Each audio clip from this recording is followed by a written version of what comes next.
Hello viewers, I am JRS. Welcome to my social science study classes. And here I want to explain about the chapter that is Advent of Europeans to India part 3. Already I released 2 videos regarding this chapter. Particularly in this chapter I will explain the very important topic that is Carnatic Wars. Before that, just have a look on brain those questions and pause the video and try to answer these questions. Let us start the topic. Carnatic Wars, and also we can call as Anglo-French Wars. Carnatic Wars ಅಂದ್ರೆ ಒಂದೇನೆ ಮತ್ತು Anglo-French ಯುದ್ಧಗಳಂದ್ರೆ ಒಂದೇನೆ. Before that, we should understand the situation, how it was in India before the begins the Carnatic Wars. Karnataka ಯುದ್ಧಗಳು ಪ್ರಾರಂಭ ಆಗಿದ್ದ ಮೊದಲು ಭಾರತದಲ್ಲಿ ಯಾವ ರೀತಿಯ ಪರಿಸ್ಥಿತಿ ಇತ್ತು ಅಂತ ನೋಡೋಣ.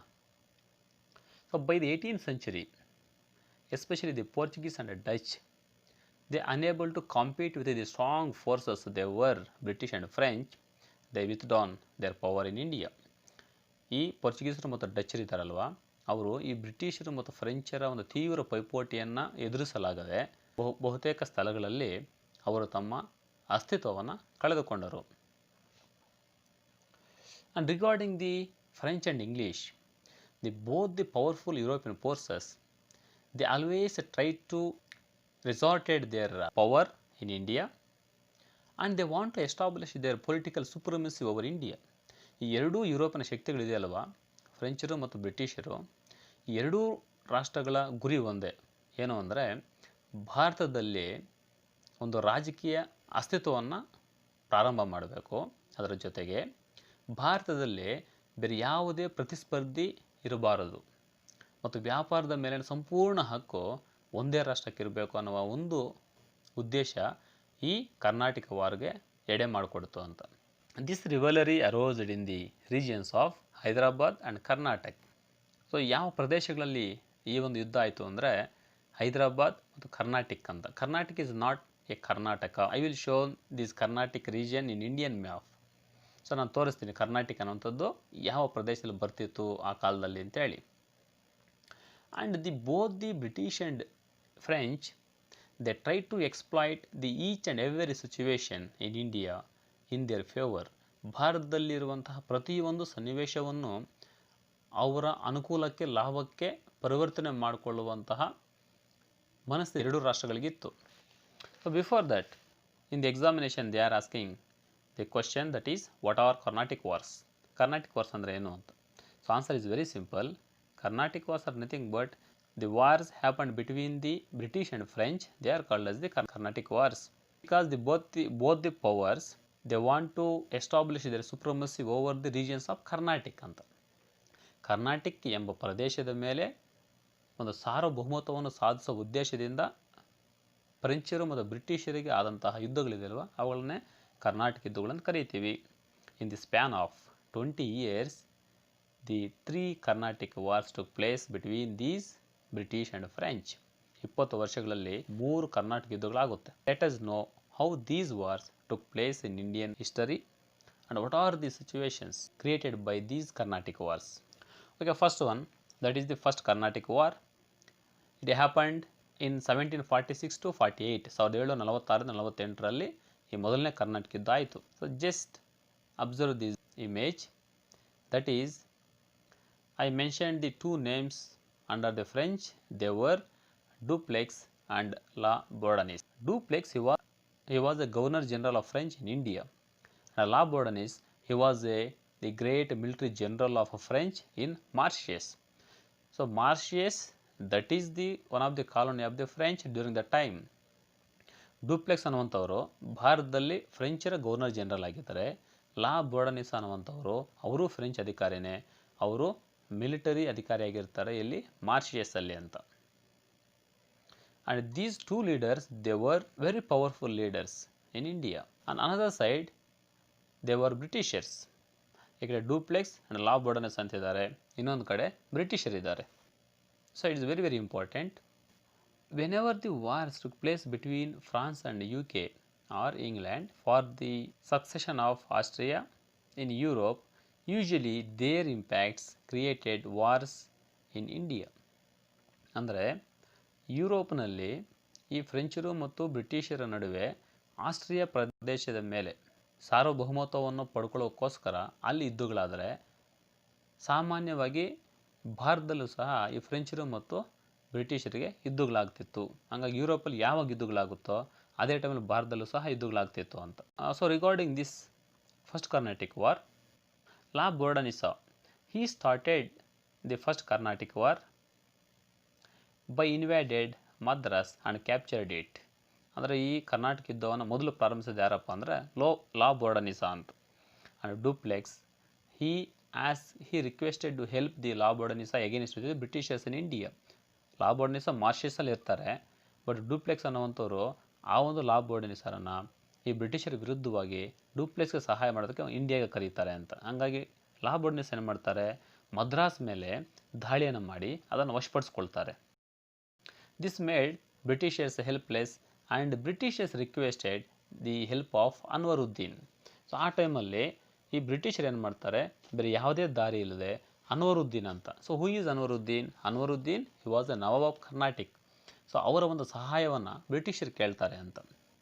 Then army sent by Anwaruddin, but he fail to defeat the French in Madras. Anwaruddin ತನ್ನ ಸೈನ್ಯದ ಸಹಾಯದಿಂದ ಫ್ರೆಂಚರ ಮೇಲೆ ದಾಳಿ ಮಾಡ್ತಾರೆ, ಆದರೆ ಆ ಒಂದು ದಾಳಿಯಲ್ಲಿ ಸೋಲನ್ನು ಅನುಭವಿಸ್ತಾರೆ. Finally happened the La Bourdonnais, he took money from the Britishers and he return to Mauritius. So these French they gained upper hand in the first Carnatic War because French they captured the Madras. After the La Bourdonnais he returned to Mauritius again. The Dupleix he attempted to take the Madras but he was failed. So ಒಂದ್ಸಲಿ ಅದನ್ನು ಗೆದ್ಕೊಂಡಿರ್ತಾರೆ, but ಸಂಪೂರ್ಣವಾಗಿ ಅದನ್ನು ವಶಪಡಿಸ್ಕೋಬೇಕು ಅಂತೇಳಿ duplex ಏನು ಮಾಡ್ತಾರೆ, ಎರಡನೇ ಬಾರಿ ಈ ಮದ್ರಾಸ್ ಮೇಲೆ ದಾಳಿ ಮಾಡ್ತಾರೆ. ಆದರೆ ಆವಾಗ ಅವರು ಅದನ್ನು ವಶಪಡಿಸ್ಕೊಳ್ಳೋದರಲ್ಲಿ ವಿಫಲರಾಗ್ತಾರೆ ಅಂತ. Finally this war ended with a treaty in Europe between UK and France that is called as Aix-la-Chapelle. But this agreement it made in Europe not in India. ಈ ಫಸ್ಟ್ ಕರ್ನಾಟಕ ಯುದ್ಧ ಅಂತ ಏನಿದೆ, ಈ ಕರ್ನಾಟಕ ಯುದ್ಧ ಯಾವ ಒಪ್ಪಂದದಿಂದ ಅಂತ್ಯ ಆಯ್ತಪ್ಪ ಅಂತ ಹೇಳಿದ್ರೆ ಆಕ್ಸೆಸ್-ಲಾ-ಚಾಪೆಲ್ ಒಪ್ಪಂದ ಅಂತ. ಸೊ ಚೆನ್ನಾಗಿ ಜ್ಞಾಪಕ ಇಟ್ಕೊಳ್ಳಿ, ಈ ಆಕ್ಸೆಸ್-ಲಾ-ಚಾಪೆಲ್ ಒಪ್ಪಂದ ನಡೆಯೋದು ಎಲ್ಲಪ್ಪ ಅಂತ ಹೇಳಿದ್ರೆ ಭಾರತದಲ್ಲ, ಯುರೋಪಲ್ಲಿ ಅಂತ. And the next one, that is the second Carnatic War. This war started in the year 1749 and ended in year 54. So regarding this war, so one side they were French, again Dupleix, then Bussy, he was a French officer, and Chanda Sahib, so he was a Nawab of Carnatic and he supported to French. So this is the wing. Another side Britishers, so a famous military general, he was a Robert Clive, and Anwaruddin, this is the team of Britishers. During the time Chanda Sahib, so he was a Nawab Carnatic with the help of the French. That's why he felt very happy and he given, so which are the villages, they were near to the Pondicherry. And Robert Clive, he was a very brilliant officer and military general of East India Company. He attacked on Arcot and defeat Chanda Sahib. Later after he killed Chanda Sahib. So Robert Clive ಅನ್ನುವಂಥವರು ಈ ಆರ್ಕಾಟ್ ಅನ್ನುವಂಥದ್ದು. So is Arcot that is the capital city of the Carnatic ಅನ್ನುವಂತಹ ಒಂದು ಏನು ಪ್ರದೇಶ ಇದೆ ಅದರ ರಾಜಧಾನಿ ಆರ್ಕಾಟ್ ಅಂತ. ಆರ್ಕಾಟ್ ಮೇಲೆ ದಂಡೆತ್ತಿ ಹೋಗಿ ಫ್ರೆಂಚರು ಚಂದಾ ಸಾಹೇಬನನ್ನು ನವಾಬ್ ಆಫ್ ಕರ್ನಾಟಿಕ್ ಅಂತ ಮಾಡಿರ್ತಾರಲ್ವ, ಅವನ ಮೇಲೆ ದಾಳಿ ಮಾಡಿ ಅವನನ್ನು ಸೆರೆ ಹಿಡಿದು ಕೊನೆಗೆ ಅವರನ್ನು ಸಾಯಿಸ್ತಾರೆ. Robert Clive made Mohammad Ali, he was the son of Anwaruddin. So Anwaruddin ಅಂತ ಇದ್ರಲ್ವ ನವಾಬ್ ಆಫ್ ಕರ್ನಾಟಿಕ್ ಅಂತ, ಅವರ ಇನ್ನೊಬ್ಬ ಮಗ ಇರ್ತಾರೆ ಮೊಹಮ್ಮದ್ ಅಲಿ ಅಂತ. ಬ್ರಿಟಿಷರು ಮೊಹಮ್ಮದ್ ಅಲಿಯನ್ನು ಈ ಕರ್ನಾಟಿಕ್ ಪ್ರದೇಶಕ್ಕೆ ನವಾಬರನ್ನಾಗಿ ಮಾಡ್ತಾರೆ. ಸೊ ಫ್ರೆಂಚರು ಚಂದಾ ಸಾಹೇಬನ್ನು ಮಾಡಿದರು, ಚಂದಾ ಸಾಹೇಬನ ರಾಬರ್ಟ್ ಕ್ಲೈವ್ ಸಾಯಿಸಿ ಮೊಹಮ್ಮದ್ ಅಲಿನ ಮಾಡಿದರು. And second Carnatic war ended with the treaty of Pondicherry in the year 1754. So first agreement that is happened in the Europe, that is Aix-la-Chapelle.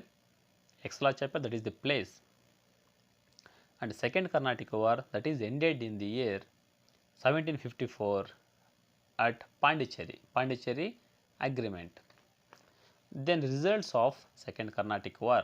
ಈ ಎರಡನೇ ಕರ್ನಾಟಿಕ್ ವಾರ್ನ ಒಂದು ಔಟ್ಕಮ್ಸ್ ಏನಪ್ಪ ಅಂತ ಹೇಳಿದ್ರೆ, Dupleix recalled by French government.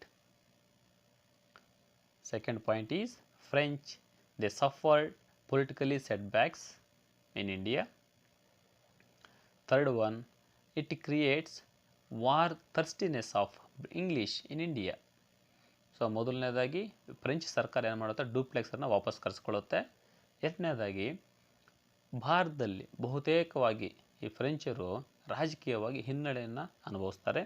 ಮೂರನೇದು, ಈ ಒಂದು ಎರಡನೇ ಕರ್ನಾಟಕ ಯುದ್ಧ ಇದೆ ಅಲ್ವಾ, ಆ ಒಂದು ಯುದ್ಧ ಮುಂದಿನ ದಿನಗಳಲ್ಲಿ ಹೆಚ್ಚು ಯುದ್ಧಗಳನ್ನು ಮಾಡೋದಕ್ಕೆ ಒಂದು ಯುದ್ಧ ದಾಹವನ್ನು ಬ್ರಿಟಿಷರಿಗೆ ಕೊಡುತ್ತೆ ಅಂತ. Although after the second Carnatic war, the French they gained upper hand. So ಮೊದಲನೇ ಕರ್ನಾಟಕ ಯುದ್ಧದಲ್ಲೂ ಎರಡನೇ ಕರ್ನಾಟಕ ಯುದ್ಧದಲ್ಲೂ ಸರಿಸುಮಾರಾಗಿ ಫ್ರೆಂಚರಿಗೆ ಮೇಲುಗೈ ಆಗಿರುತ್ತೆ.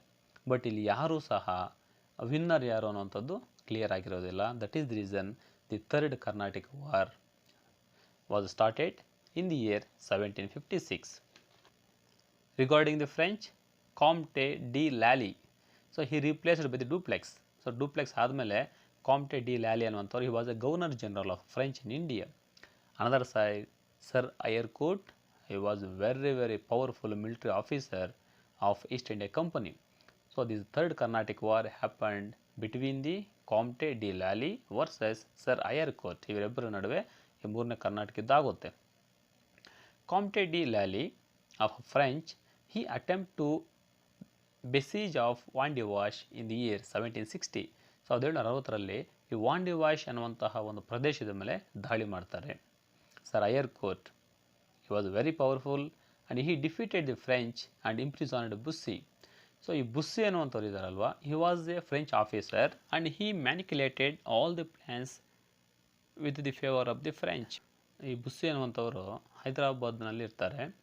ಅಲ್ಲಿದ್ದುಕೊಂಡು ಪ್ರತಿಯೊಂದು ಸನ್ನಿವೇಶವನ್ನು ಸಹ ಫ್ರೆಂಚರಿಗೆ ಸಹಾಯ ಆಗೋ ರೀತಿಯಲ್ಲಿ ಈ ಹೈದರಾಬಾದ್ ನಿಜಾಮರನ್ನು ಬಳಸ್ಕೊಳ್ತಿರ್ತಾರೆ. And after that Sir Eyre Coote, he defeated Bussy and he ಇಂಪ್ರಿಸಾನ್ಡ್.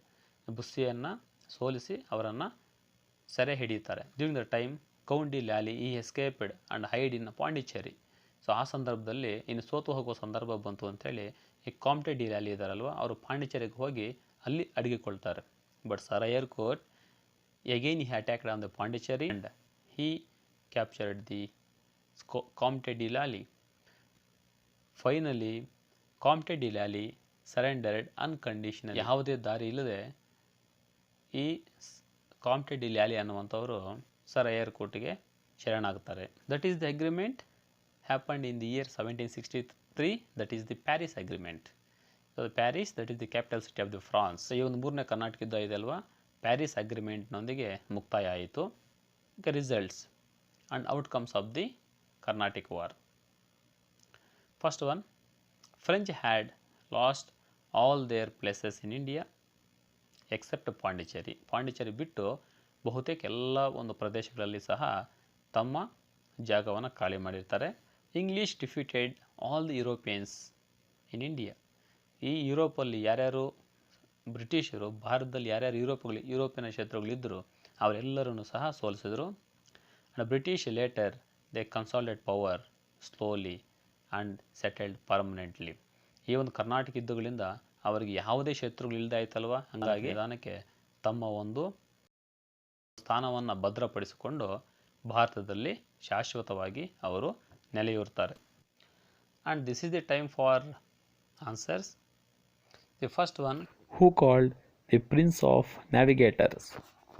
That is Prince Henry ಅಂತ. ಪ್ರಿನ್ಸ್ ಹೆನ್ರಿ ಅಂತ ಇದ್ದಾರಲ್ವ, ಅವರನ್ನು ಕರೀತಾರೆ. Second one, when the Vasco da Gama came to India for the second time, answer is 1501. ಎರಡನೇ ಬಾರಿಗೆ Vasco da gamma ಯಾವಾಗ ಬಂದ್ರಪ್ಪ ಅಂದರೆ 1501ರಲ್ಲಿ ಬಂದರು. which was the war of Europe which led to the third Carnatic war in India. ಯುರೋಪ್ನಲ್ಲಾಗಿರುವಂತಹ ಯಾವ ಒಂದು ಯುದ್ಧ ಭಾರತದಲ್ಲಿ ಮೂರನೇ ಕರ್ನಾಟಕ ಯುದ್ಧ ಆಗೋದಕ್ಕೆ ಕಾರಣ ಆಯಿತು, ದಟ್ ಈಸ್ 7 Year War ಅಂತ. So that is the 7 Year War happened between the France and British for the succession of Austria. Next fourth one, where the Aix-la-Chapelle. ಈ ಎಕ್ಸಲಾ ಚಾಪೆಲ್ ಅಗ್ರಿಮೆಂಟ್ ಅಂತ ಹೇಳಿದ್ನಲ್ವ, ಎಲ್ಲಿದೆ ಅಂದರೆ that is in Austria ಅಂತ. Last one, who started the Carnatic kingdom? Zulfikar Ali Khan in the year 1692. ಈ ಜುಲ್ಫಿಕರ್ ಅಲಿ ಖಾನ್ ಇದರಲ್ವ 1692ರಲ್ಲಿ ಈ Carnatic ಒಂದು ಸಾಮ್ರಾಜ್ಯನ ಸ್ಥಾಪಿಸಿದರು ಅಂತ. Thank you for watching this video, and also you can watch my previous videos through the description box. Thank you.